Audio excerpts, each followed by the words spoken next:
Hello, How are you? fine, fine. You said the self is absolute silence, etc. Yet it sees. What is the importance of? Why is it relevant that it should see? I don't understand this verb. Awakened state, dream state, deep sleep.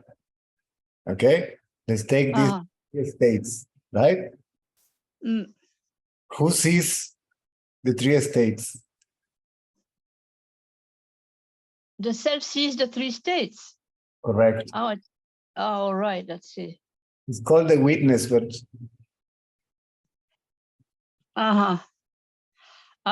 Okay. The witness of the illusion.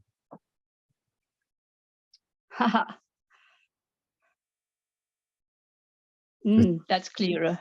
These states are states of mind.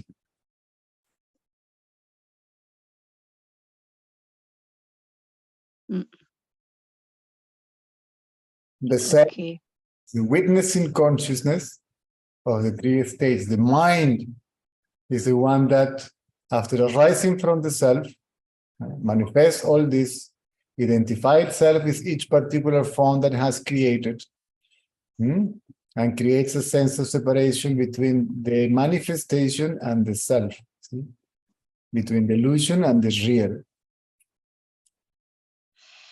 And the self is always, so to speak, present.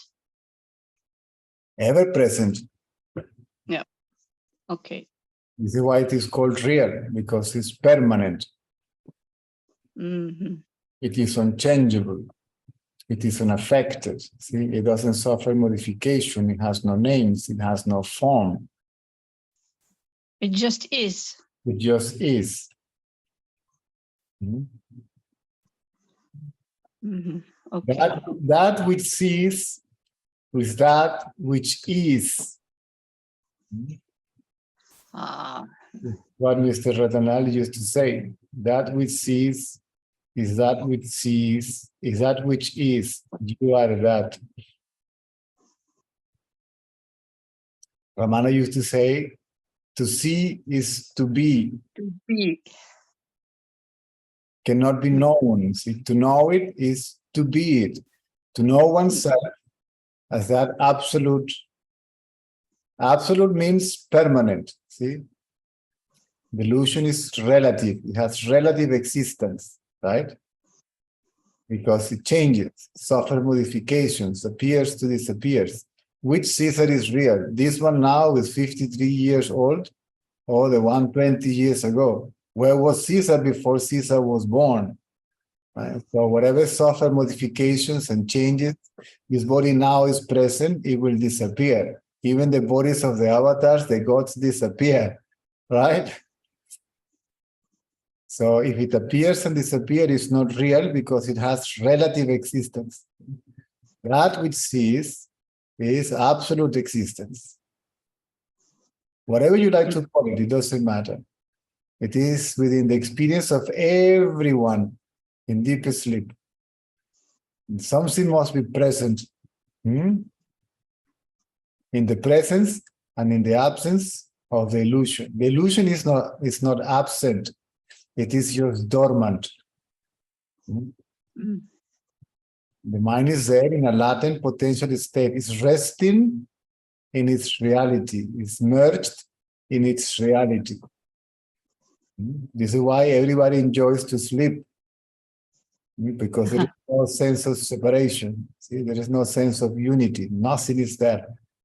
The idea is, in the awakened state, to become aware of that blissful silence of deep sleep, simultaneously conscious of the world. So the mind is awake. It has to be awake. And yet, as still as it was in deep sleep. Talking about deep sleep, are we supposed to not have thoughts during sleep? Well, deep sleep is known. The reference of deep sleep is that there is no body consciousness, there is no world consciousness, there is no mind consciousness, there is nothing. It's total darkness. That is deep sleep, but normal sleep? You mean the dream state? No, I mean sleeping, but having thoughts at the same time. No, that is then you're dreaming.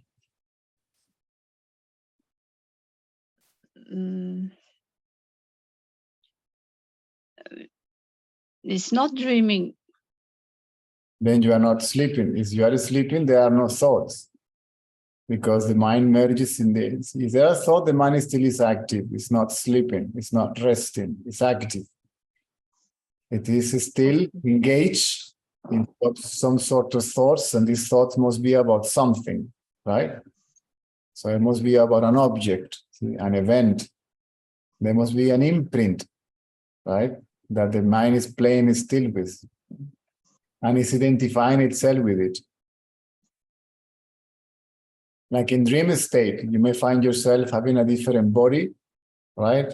Your family must have different bodies. The environment may be different, right? So the mind takes that shape and creates that world. It's imaginary. It is imaginary. It is imagined by the mind.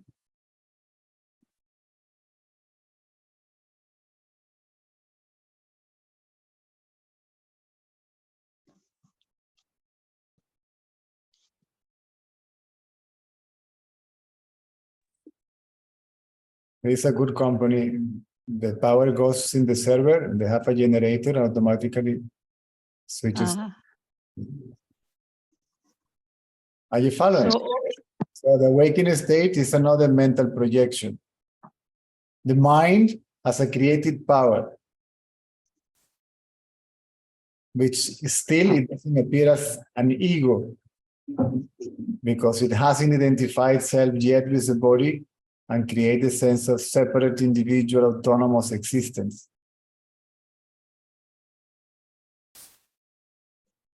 So all the thoughts I have when I'm in bed, they're actually dream. Yeah, all the thoughts that you have in awakened state is dreams about the dream. Yes. Yes.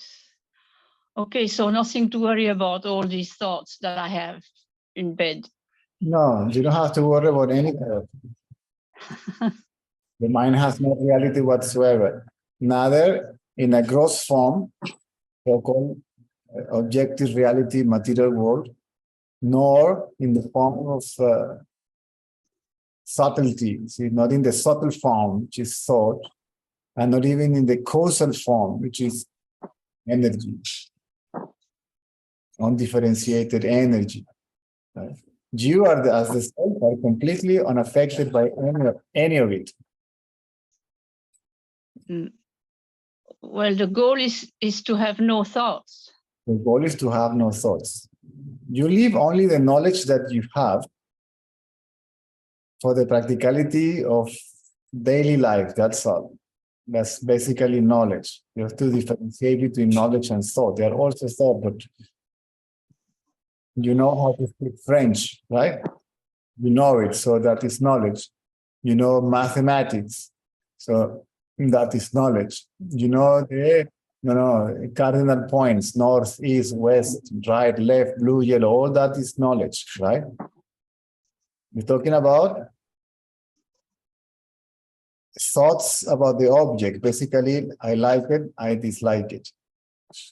Accept it, the judgmental thought process. Right.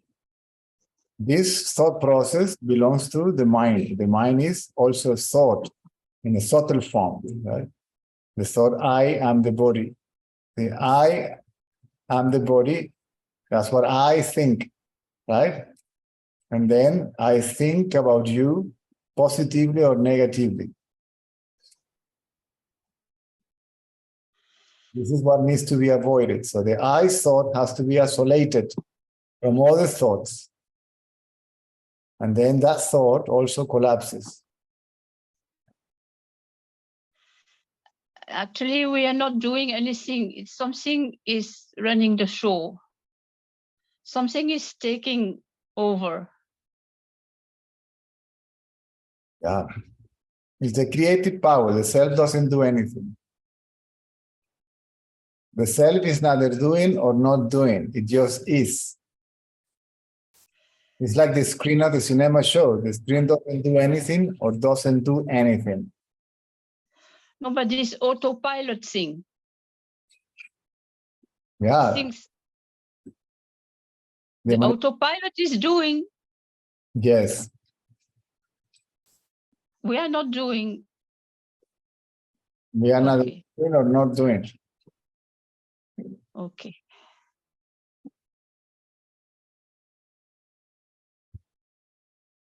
Sorry, I haven't had anything to eat, so I got a banana juice.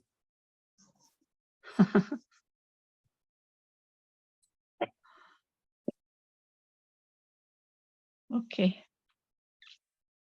Now Thank you. now the mind is doing all this. In deep sleep, it's not doing anything. See, it is still. No, in the awakened state, the mind is not doing anything. Things are happening. Everything is done by the mind. Everything is done by the undifferentiated potential creative energy, which is inseparable from the self. Okay, so it's the self doing, No, the self doesn't do anything. so to say.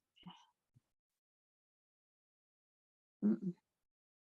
There is a power within the self, inseparable from the self, which is the one that is responsible for the appearance of all this, right? The self is just its source, so to speak. Its source, its substratum, its witness, and its place of dissolution. Is the autopilot the self? The self is just there. Otherwise, there is no illusion. In the same way, if there is no screen, there is no projection. The screen is just being the screen. It's neither doing or not doing. Then what is this autopilot thing? The manifestation is autopilot means there is no effort. It is spontaneous. Everything happens spontaneously. Yes, yes. Thanks to the self. Because without the self, the illusion cannot exist, right? Like the blue ink in this shirt cannot exist without the shirt, without the cotton.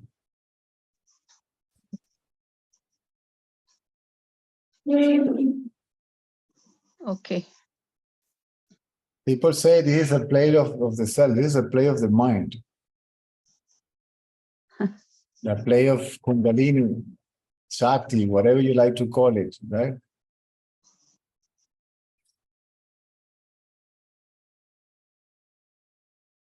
Hmm. Self is just silence. It's a background of silence, which is ever present. Yeah. You see why the mind has to be still. See, the mind cannot be aware of the self in deep sleep because it disappears.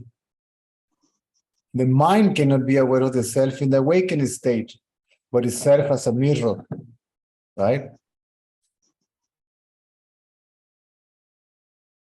It's a mirror where the reality reflects itself, right?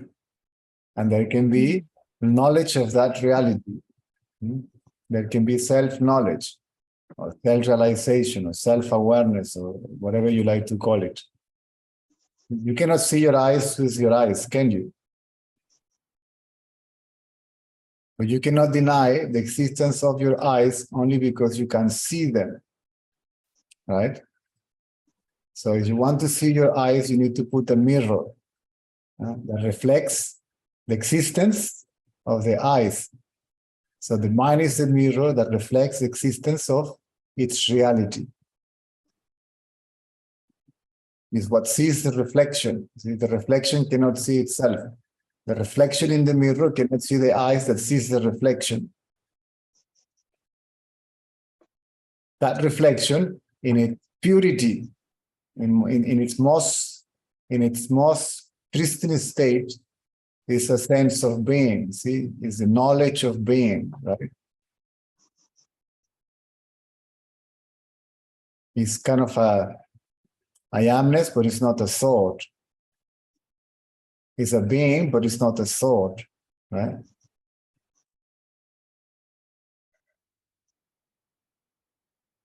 So when there are thoughts, it's like it acts like a cover-up. It appears this, yes, it appears. See, first, I am, that knowledge, right? Then, identity with the body, I am the body. Is that thought what covers the reality?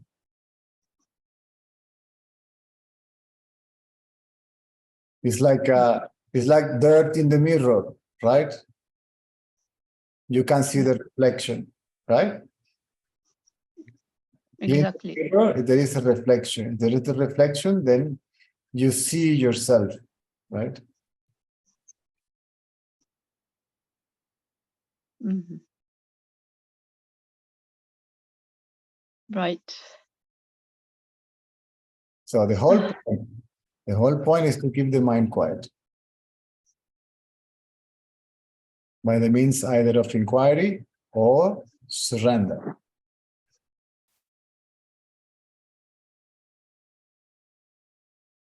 Surrender to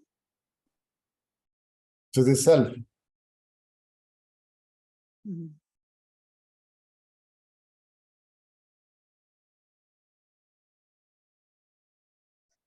Another way to say it, surrender to the self, another way to describe it. Keep quiet is the same thing. If the mind is quiet, it is surrender. When it surrenders, then it loses the identity with the body. When it loses the identity with the body, the self reveals itself. By itself, to itself. To itself. Correct. My favorite sentence. Okay.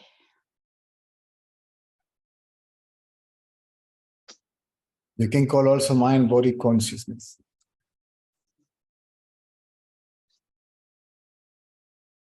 It appears as an ego when it identifies itself as a body.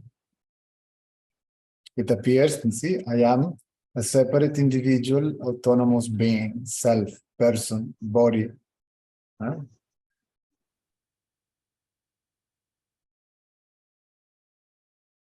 But it's not. No, it isn't.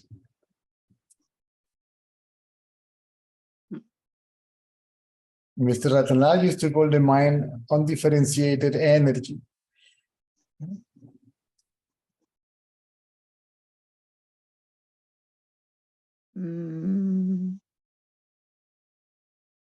Why? Because the I amness is the first manifestation of that energy. That energy is in an unmanifested state. It's just energy. It has no particular form. Its form is that energy. Can be felt within the body, it rises out of the chest, spiritual heart, whatever you like to call it.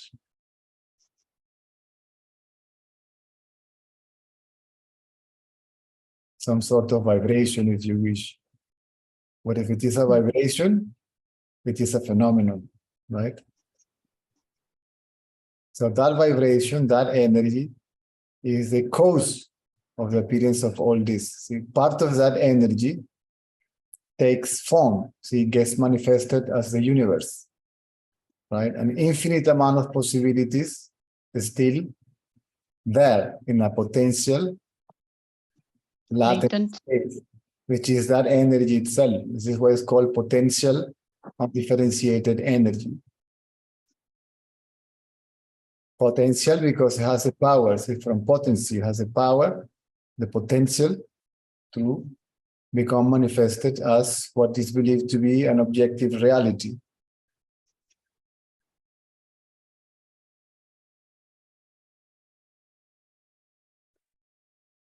Yes.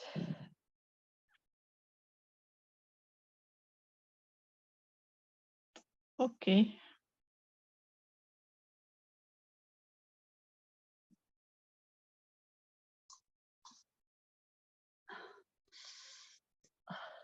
When the ego disappears temporarily, that power, that current, it reveals itself. Because from that power arises the mind. But that power has also a source. It has a substratum where it can exist, which is silence. Yeah?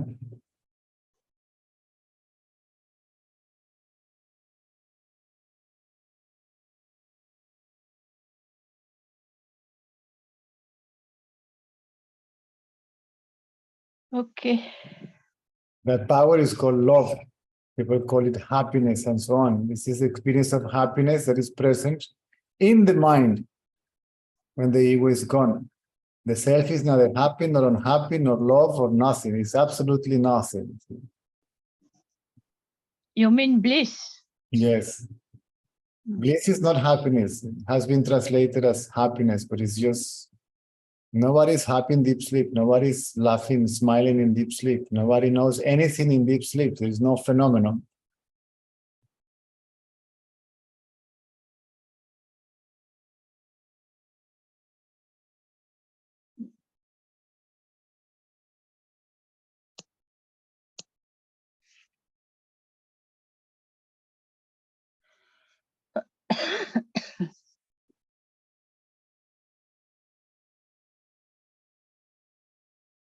All right. Mhm. If it is a phenomenon, even in its most, even if it is so beautiful and loving and amazing, it still is an illusion. So the illusory power is an illusion. See? In itself is an illusion. Right?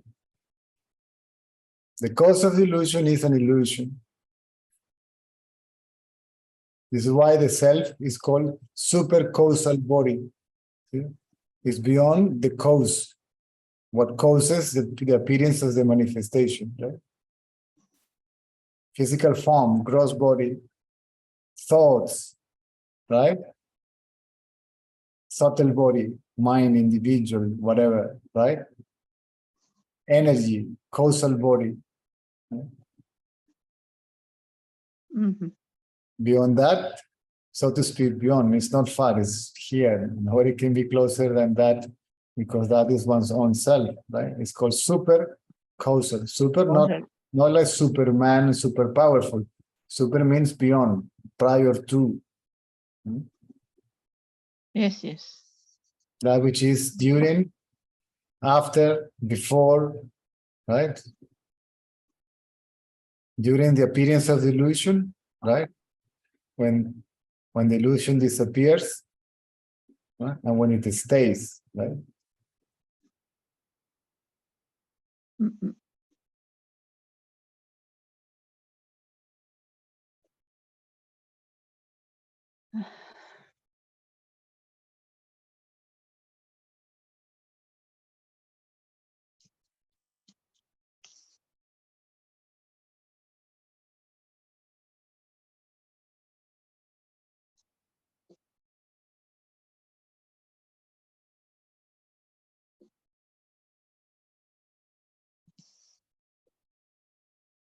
Okay, very well.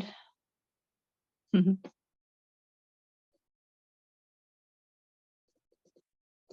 How is put apart? Same, But different, not different. not different. Same. What to expect?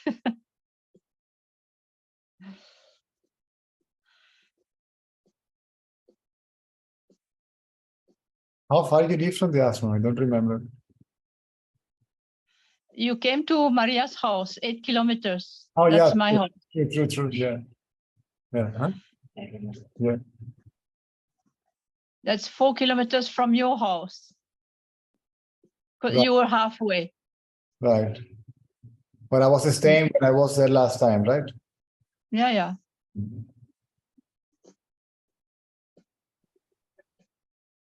Hmm? Yeah, not to say I don't remember how it, you do remember how to get there. I don't. You changed houses, Where? Yeah. but you were doing repairs in the house, in the old house. Yeah, but I had to leave that house. What do you say? I had to leave that house. Ah, Also, well, we were having internet issues. So the promise of super good service was not real. So we had to change to another company.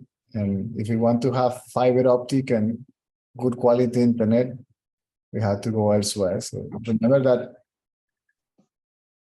That's basically, wow. yeah, Just for that, you had to move yes. for the third time, a second time. Is now because I moved an infinite amount of times already. No, I'm talking about Margarita. Yes. Third, Yes. third house. Okay.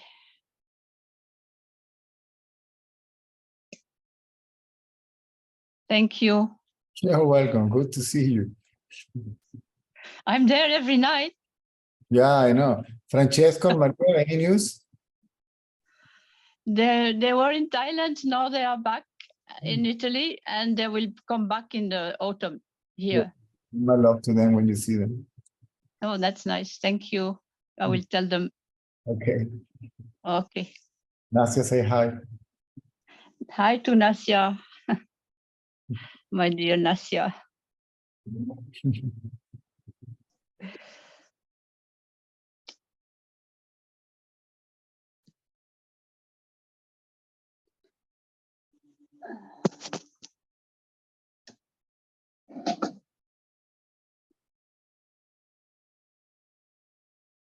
I was working on something.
Isabel, ¿cómo estás?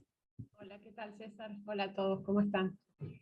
César, te quería consultar, porque no sé si son como percepciones mías, ¿no? De lo que uno se autoobserva. Si puede ser que a raíz de, bueno, estar en contacto contigo, con tu conocimiento y con el tema de la autoobservación, puede pasar que, que haya situaciones críticas que detonen como un resorte donde de alguna manera como que el ego colapsara solo. como que uno está más en contacto con esa cosa más neutral, con ese estado más natural, frente a situaciones como puede ser un choque o alguna situación de shock. Sí. Es posible. Estados de shock, en estados de miedo, la mente queda paralizada. La mente se detiene. Deja de pensar. Si yo estoy en la cocina cocinando y tengo cualquier cosa en la cabeza y llega alguien por detrás, automáticamente todo lo que tenía en la cabeza se fue. Y también es un estado de shock.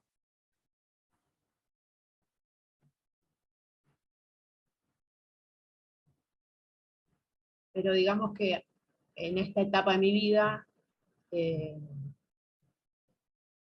es como que el shock no es igual que antes. Es como un shock más, no sé, como que viene el choque, el ego colapsa y quedo en un estado... A veces suceden cosas, debe estar algo parecido a lo que la gente llama disonancia cognitiva, donde la mente o sea, no tiene punto, o sea, la comparación entre lo que debería ser y lo que es no coincide, la mente no haya que hacer y se queda como paralizada. Pero yo me refiero, en otros momentos de mi vida, la mente queda paralizada y enseguida enganchaba con acciones de pánico o de reacción o de algo. Y en estos momentos es como frente a situaciones similares, como que después del shock no entro en eso. Entro como en otra cosa más consciente, más natural. Sí, Es cortito. ese es el estado natural de la mente. Ah, ok. El ser es silencio, del ser no se puede decir nada, el ser simplemente es. Ok. Ok. Silencio absoluto.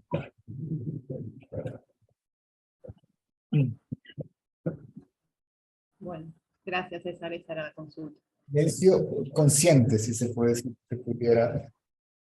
se pudiera llamar de alguna manera. Porque aquello que ve no tiene ni nombre. Por eso se dice que es silencio, porque no dice nada, no hace nada, no deja de hacer nada. No es un ser. La palabra ser, en el contexto del absoluto, quiere decir, es como verbo, como existencia, no como nombre, no como ese. Ahora, aparentemente hay un ser, ¿verdad? Ujú. Un ser consciente. Esa es la mente. Claro.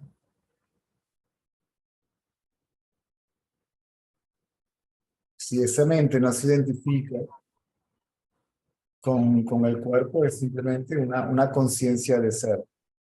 No de ser esto y lo otro. ¿Mm?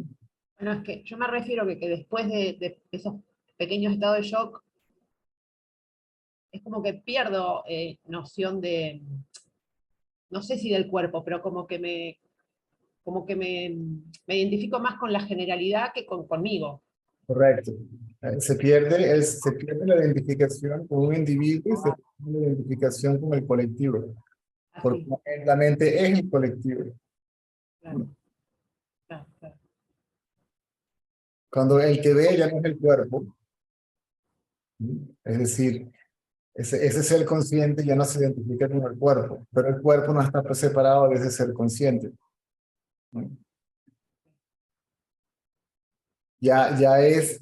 Ese ser consciente no es un sujeto, sino una subjetividad. Claro. Es una subjetividad. Sí, sí, Es una conciencia de simplemente conciencia de ser. claro, se diluyó todo lo otro. Todo esto, ahí todo el contenido, todos los pensamientos, incluyendo el pensamiento yo. Ahí tiene que haber colapsado el pensamiento yo. A eso se le llama estado de no diferenciación, porque como tú dices, ahí el sujeto y los objetos no se perciben como diferentes. No diferenciación. Ujú. Donde se dice que el objeto se fundió con el sujeto. pero todo eso es mental. Está bien. Es un fenómeno.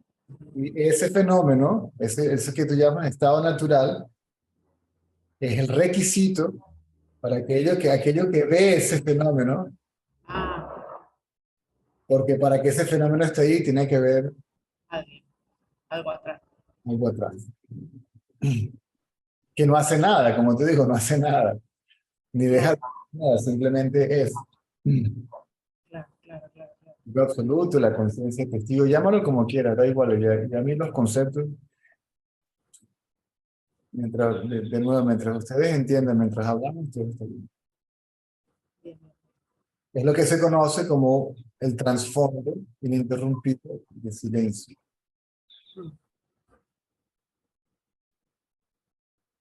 Sí, sí, pero eso se percibe en un atisbo por ahí, pero no en estos momentos de lluvia. Lo que se llama iluminación es darse cuenta, ¿ok?, que no hay nada separado de ese trasfondo. Claro. Porque la proyección no está separada de la pantalla. Eso es lo que se llama el sentido de reunión, unión con la divinidad, bla, bla, bla, bla. No, por ahora son todos movimientos de la pantalla, lo que yo te estoy contando que me pasa. Sí, sí, sí, está bien. O sea, cuando se sabe que la ilusión no tiene existencia separada y que uno es la realidad consciente, la ilusión, entonces la ilusión ya no es un problema. Al contrario, una película, a veces la película es romántica, a veces de terror, a veces de policía y ladrón, a veces el género puede ser, puede cambiar, ¿m? Pero sigue siendo una película, sigue siendo algo que es visto, ¿ok? El que ve no tiene nada que ver con ello. ¿Sí? Cuando yo veo una película, yo no tengo nada que ver con lo que está pasando allí. Muchas gracias, César. Ahora, la idea es alcanzar, por decirlo de alguna manera, no se alcanza, porque ese es el estado natural, de manera consciente, por medio de la indagación. Claro. Retirando la atención de lo que se conoce como el mundo, la realidad objetiva del mundo, los objetos, ¿verdad? La atención cae en el sujeto que aparentemente soy yo, ¿verdad? Aparentemente yo soy el sujeto y tú eres el objeto de percepción. Pero en este caso, el sujeto y el sujeto están separados. Son dos y están separados. Cuando ese pensamiento yo, el sujeto desaparece, queda una subjetividad y la objetividad no se percibe como separado de esa subjetividad. Se llama unidad en la multiplicidad. Pues que se alcanza la unidad con la multiplicidad, se alcanza la unidad con la divinidad. Estoy viendo palabras prestadas de los conceptos que escuché en India. O sea, esa subjetividad y esa objetividad, y ahí aparece también otro elemento que es energía, vibración.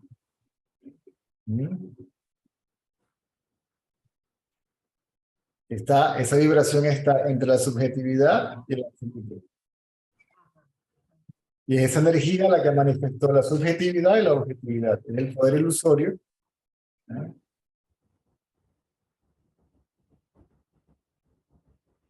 que manifestó a la mente y el resto.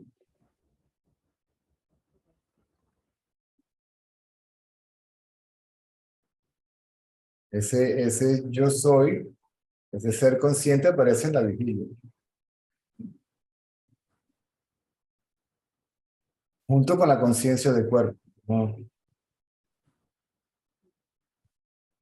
Y luego ese ser consciente, ¿no?, ese ser sutil, ¿no?, se identifica con el cuerpo y pareciera ahora ser material, pareciera ser real, ¿sí? Identifica el cuerpo con el ser y superimpone esa limitación sobre el ser y lo cubre, lo vela. Sí, lo tiñe. Por eso dice que el ego, el pensamiento yo, es lo que no permite el conocimiento de la realidad. Cuando el ego se remueve, ¿no?, Claro. Entonces, esa conciencia de ser sirve como espejo, ¿sí? Que refleja, ¿sí? Vamos a llamarlo al ser real. Que no es que hay uno ilusorio, sino hay uno solo. Claro, sí, sí, sí, entiendo. Sí.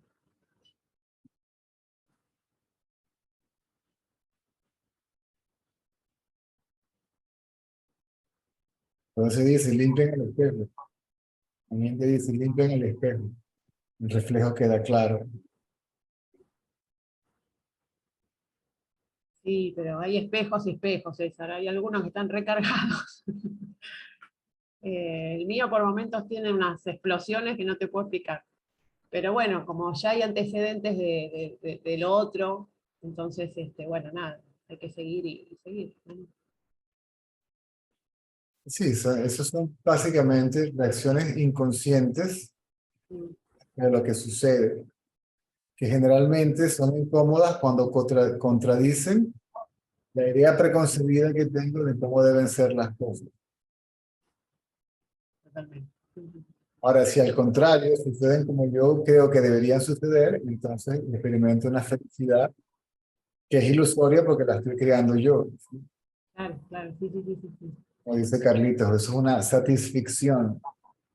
Sí, buenísimo. Simplemente hay coincidencia con una idea preconcebida.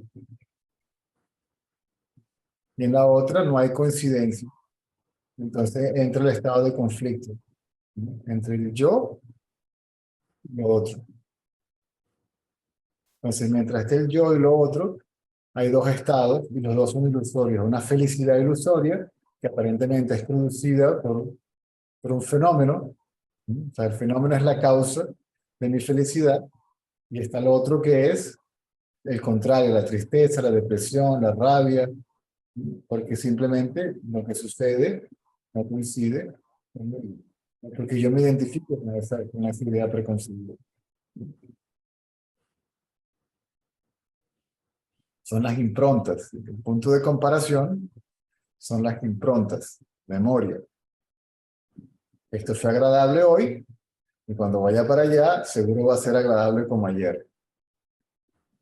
Y cuando llego allá resulta que no es tan agradable porque cambió y ahora entonces ya no es causa de placer, ¿sí? Es causa de dolor.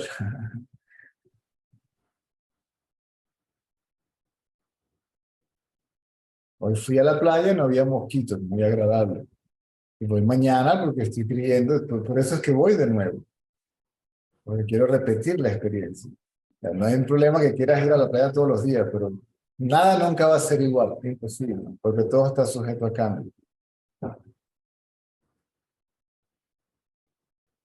Ese yo consciente es prácticamente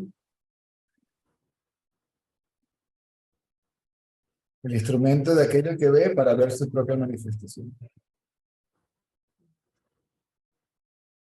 La mente puede causar un sentido de separación entre la verdad y la ilusión, o puede darte a entender no está separada de la realidad, que la ilusión no está separada de la realidad.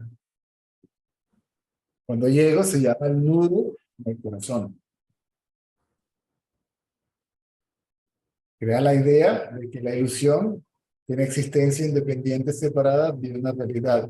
Es como pensar que la película crea la ilusión de que la película existe separada de la pantalla. No hay pantalla, yo no veo ninguna pantalla, yo lo que veo es la proyección nada más.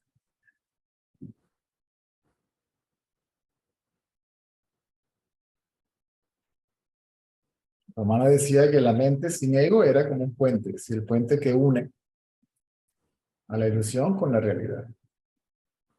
Realmente es negro. Sí, sí.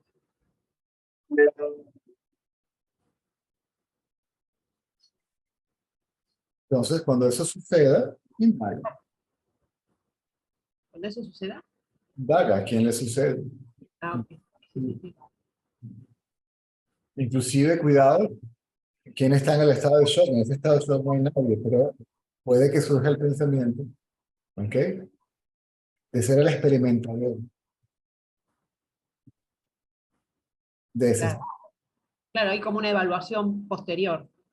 Sí, sí, sí, sí. Entonces, apaga el intelecto ahí. Claro. Sí, igual después viene la pregunta César, después de la evaluación. Claro, Correcto, no importa. ok. El intelecto es un instrumento de la mente. Sí, sí, sí, sí.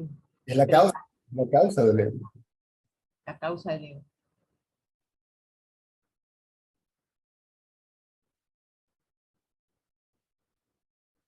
Gracias, César. Muchas gracias. ¿Por qué? Tiene que haber un ego, tiene que haber identificación para yo discriminar entre esto y aquello. Tiene que haber un yo, esto y aquello. El intelecto es un instrumento de discriminación para la toma de decisiones en la vida diaria. Derecha, izquierda, aquí y allá. Y todo eso funciona basado en improntas, en memoria. Porque cómo decido ir para allá o para acá, a menos que tenga una idea preconcebida por experiencia propia o la de otro. No, vete para aquel sitio que es una maravilla. Entonces, discriminas entre quedarme aquí o irme para allá basado en una idea preconcebida. ¿Cómo sabes que va a ser así? Es un lío. Es un Me lío. puedo pensar, ay, yo me quiero ir para Venezuela, pero la Venezuela que yo quiero, donde yo quiero ir es la que yo recuerdo, no la que realmente es. Claro. Mm. Entonces, si yo tengo una idea preconcebida, cuando llegue aquí, digo, pucha, ¿qué es esto? ¿Para qué no, para qué no quería venir yo?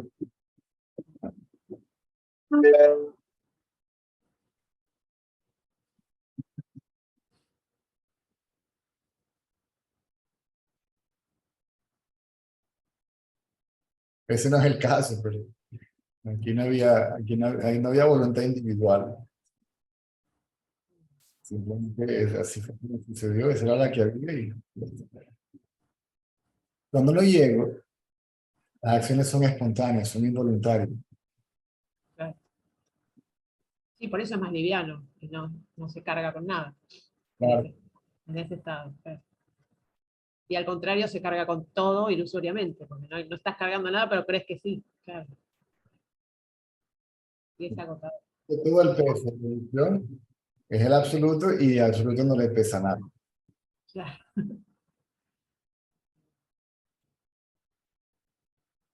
Imagínate que ves un personaje en la película cargando el peso, pero él no está cargando el peso, el que carga el peso y el peso que está cargando es parte de la proyección y la pantalla es la que está cargando el peso.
No, Álvaro.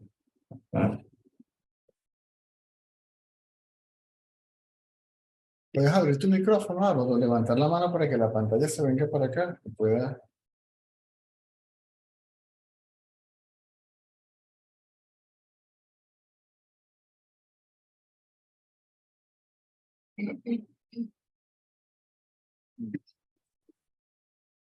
Hola César, ¿qué tal? ¿Veo la pregunta por acá? Sí, Dame un segundo.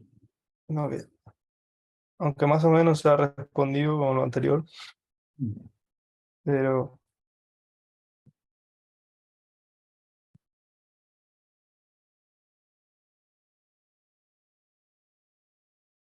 Un segundo. ok.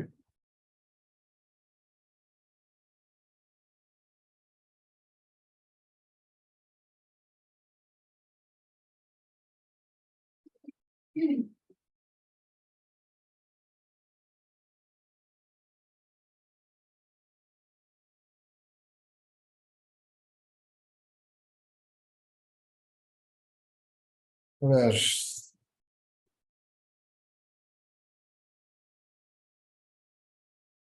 Quisiera comentarte una cosa y no sé si podré hoy, si puedo. Ok.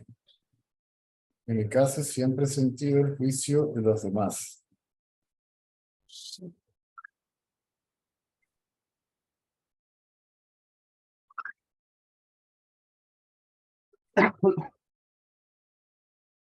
Y antes de llegar a estas charlas, me empecé a dar cuenta de que había gran cantidad de situaciones que eran solo una creación mental. Mi tendencia suele ser autoinfligirme y culparme de todo. Y suele acabar en un pensamiento de independencia. Tú a lo tuyo y yo a lo mío, que realmente es conflicto, rechazo. Sí.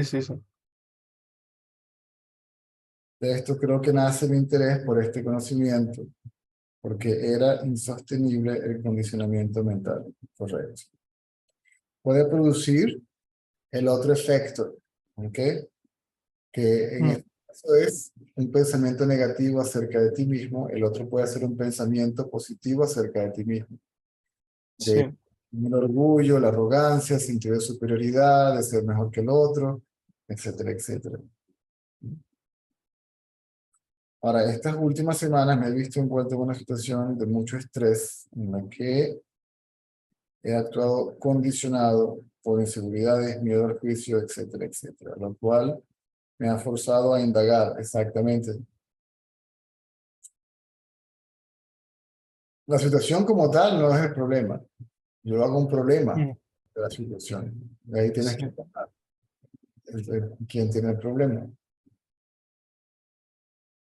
mm, ¿Quién se siente culpable? ¿Quién es el responsable? Incluyendo si el resultado es positivo. Incluyendo si en que la crítica hacia ti mismo no sea negativa, sino positiva. Porque las dos van a producir una reacción del ego, ¿ok? Tanto negativa como positiva. Durante este tiempo he ido entendiendo de lo que verdaderamente se trata de este conocimiento, de que soy esa conciencia absoluta y de que la situación vital no tiene por qué cambiar. Condición mental quiere decir los sucesos. sí, situación vital. Sí, Pueden cambiar, permanecer como siempre, tú puedes cambiar, tú te puedes ir a otro lado, eso no es realmente lo importante. ujú, Pero esto fue solo por momentos, porque en esta situación de estrés en la que me he visto envuelto, la situación es que me echaba del piso repentinamente, me echaban del piso repentinamente y mm, tenía que estar con dos amigos en la toma de decisiones, he sido inseguro. Este parte no entiendo, tienes que buscar cambiar de piso. sí,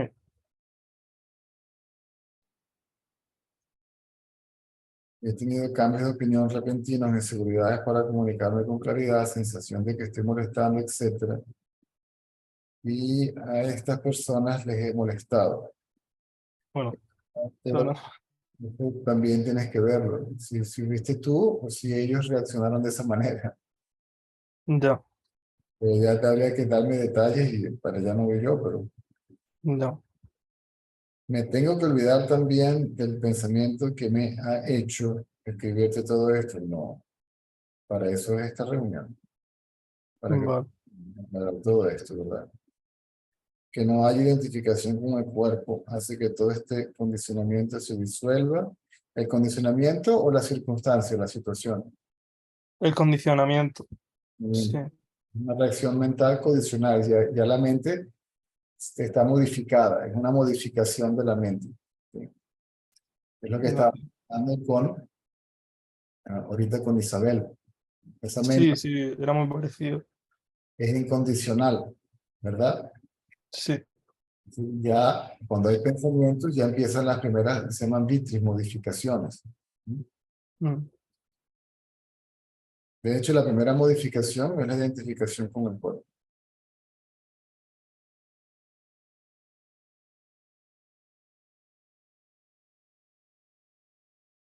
Tengo que hacer algo al respecto para disolver este condicionamiento,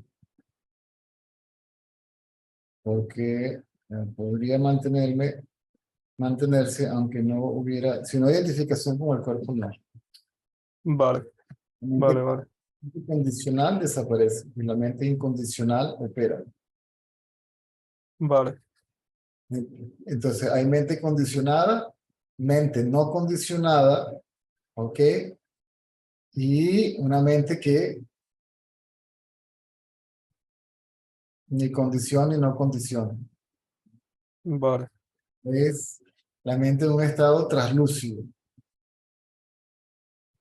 ujú, sí, completamente quieta, porque no hay movimiento mental ni condicionado ni incondicional. ujú, sí, Realmente, cuando el ego desaparece, el movimiento mental que predomina es ese que es incondicional. Aún así, ese es el súper iluminado. Siempre hay una forma y no tiene nada de malo, porque no es permanente, es de vez en cuando. Y vale, de vez en cuando no hace daño. Sí.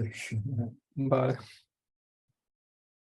No sé, vale, que me provoca no sé, un chocolate caliente con churro.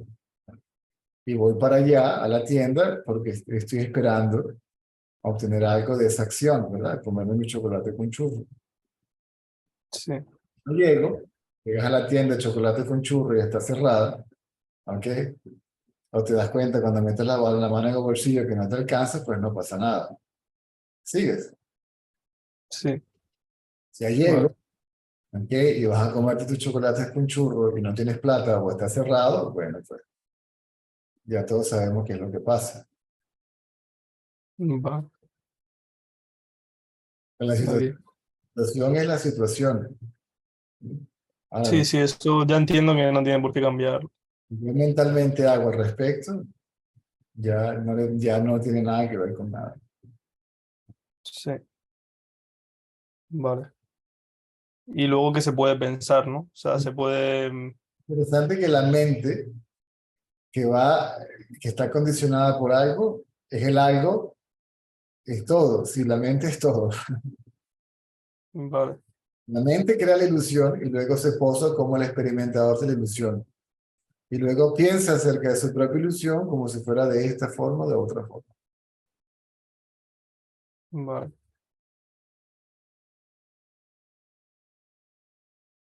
Ok. Ya está, César. Sí, cuando me meto aquí ya es como se calma todo mucho más. Sí, más claro. Ese es el propósito del satsang, ¿no? Sí.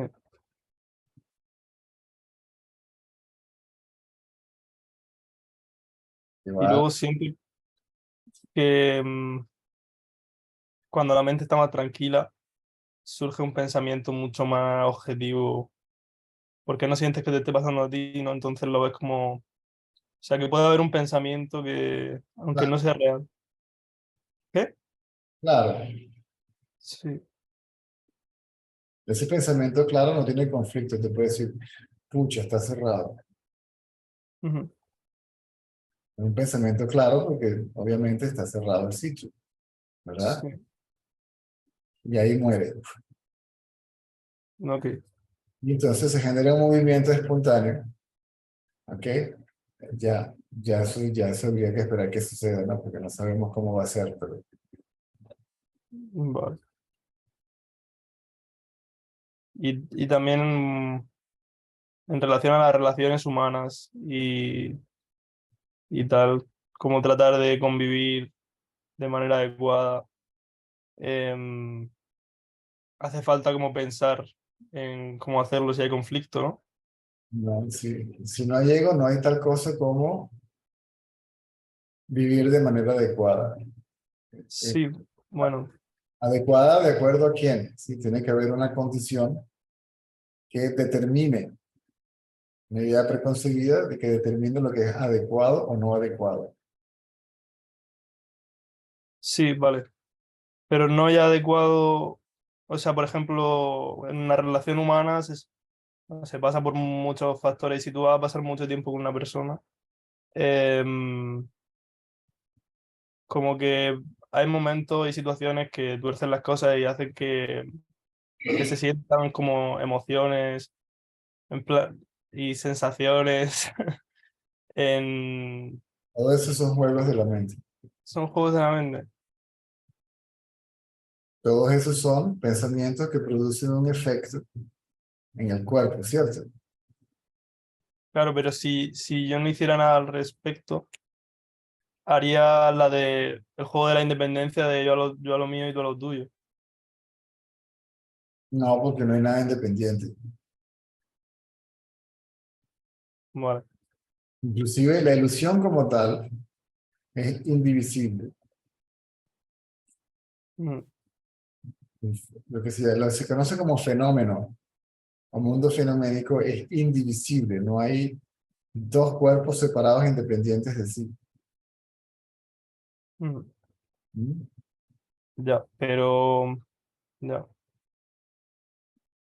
Pero sigues teniendo que relacionarte de una manera aparentemente dual, ¿no? Si es necesario, si hay alguien alrededor, Ya, que, pues, si no, no, la dualidad no existe. ya, ok. Inclusive dualidad y no dualidad le pertenecen a la mente. Sí. Separación, unión, todo eso le pertenece a la mente. Ujú. Para explicarte la situación más o menos, para que tú me puedas dar un punto de vista. Fíjate que proyectas una película en pantalla acerca de dualidad y no dualidad en la pantalla. Sí, no. Ya. Mm, pero, vale.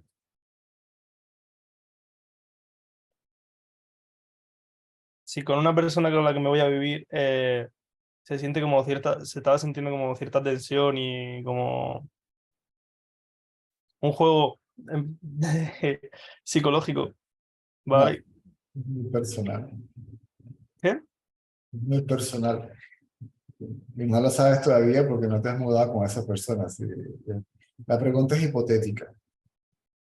No, no, pero es algo que ha pasado, de verdad, porque también estamos en la misma casa Yo ahora te mismo. porque ya no es. Estás hablando de un recuerdo, ¿sí? Estás hablando de la impronta. Vale, Lo único que tienes, ¿sí? Lo único que existe para ti en este momento es esta conversación. ya, eso es verdad.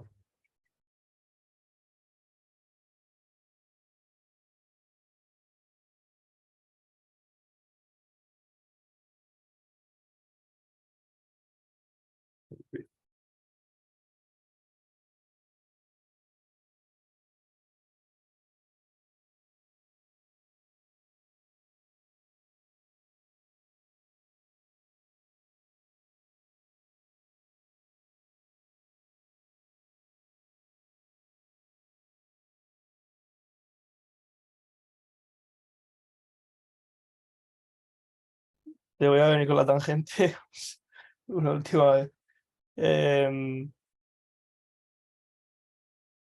Vale, esa es la situación. Vuelvo otra vez.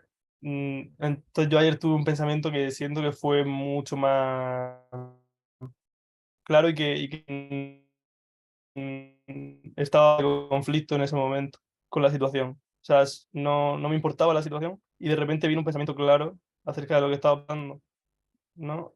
Y como que dentro del conflicto simplemente generan más conflicto, eso es lo que he sentido.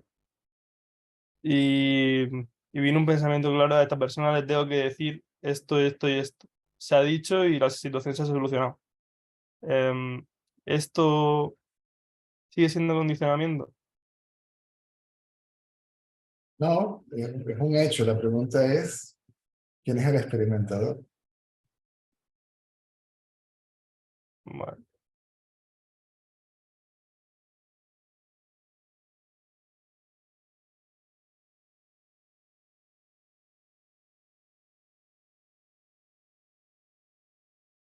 Si te identificas con el cuerpo, te sucedió a ti. Si no, simplemente sucedió.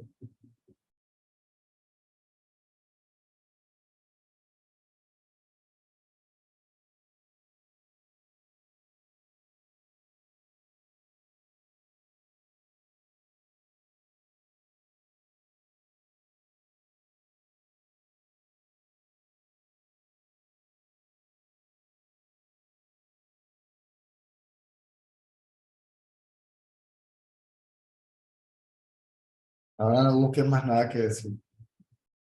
Ok. Porque ahí la mente está buscando, a ver ahora qué digo ahora, qué pregunto. A ver qué problema invento para hablar de él. A ver qué situación del pasado traigo al presente para analizarlo y preguntar qué hago al respecto cuando ya no es.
¿No está Vilma, que no la veo? Ah. No, tú estás de coanfitrión, pero no está Lidia, no es la Lidia.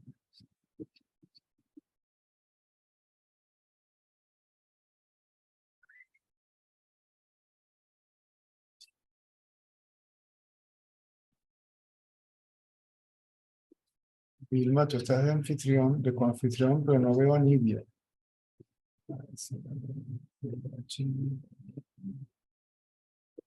Natalia, no veo a Nidia. ¿La necesitas, César? Está en la transmisión, no la veo. Está, pero sin cámara y no sé si está ocupada. No, ok, no. ¿Y por qué no apareces donde tendrías que aparecer aquí? A ver, espera. ¿A dónde te fuiste? Sí.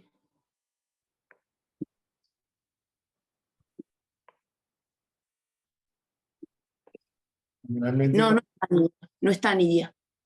generalmente cuando eres coanfitrión, ahí está. Aparece en primera plana.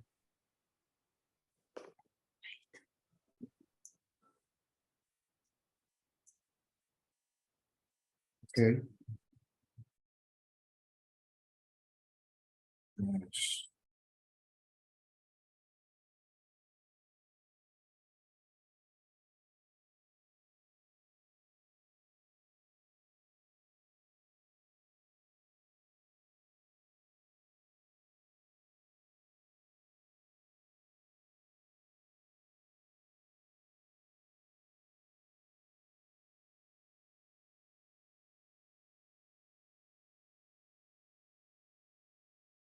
Sí,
Ya te lo cambié, Vilma, ¿viste? Ya hice la tarea.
Perdón, César, un pequeño cierre. Viste que hay días que uno está más lúcido y otro día que uno está sumergido.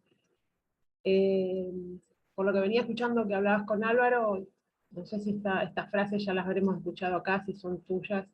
Siempre que hay conflicto, hay ego, ¿verdad? Sí, Y siempre que está esa observación del conflicto y que hay ego, es una invitación para que nos miremos para adentro, ¿cierto? claro, la idea es darse cuenta de eso. Ok. Parece yo, tú. De hecho, ni siquiera cuando aparece yo, tú, el yo va a estar allí. Cuando aparece tú, él, ella. No solamente conflicto, sino armonía. También, también, sí, sí. Bien, eso era todo. Era para anclar eso en días turbulentos. Gracias. Esos son pensamientos. Sí. El conflicto, lo que yo llamo conflicto, que es una sensación prácticamente física, ¿verdad? Se ve que se refleja solamente en la cabeza, en el resto del cuerpo, es producido por los pensamientos.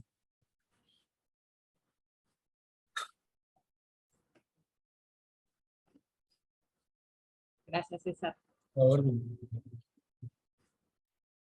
Hay que mantener al yo, ¿sí?, libre de tú, él, ella, esto.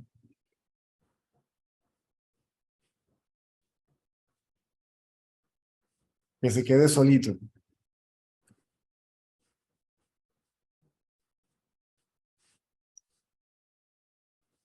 Y se queda solo, de pronto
Bien, lo dejamos por hoy. No hay más preguntas. Ok. Hasta la noche.